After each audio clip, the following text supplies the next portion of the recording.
Good morning, everyone. Thanks for tuning into the Business Break here on WKYT. Daniel is with us over at Jewel Financial this morning. We're talking about blind spots that people might have as they come meet with a financial planner like yourself, and they think they're ready for retirement, but there could be some hiccups. That's right. I mean, blind spots, we all have blind spots. Let's face it, not all of us are looking at every place that we need to think about when it comes to planning.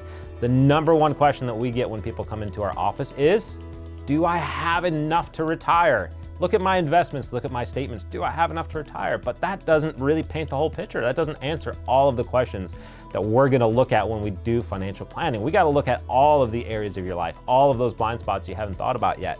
So for instance, most people approaching retirement, they don't think about, are their tax brackets gonna change? They just assume they're gonna be in a lower tax. I'm not gonna have income anymore from a job, so my tax bracket's gonna be lower. I don't have to worry, I'm gonna pay less taxes. But the fact is, for some people, their tax bracket stays the same or even goes up in retirement. We got RMDs, required minimum distributions, pension income, Social Security income.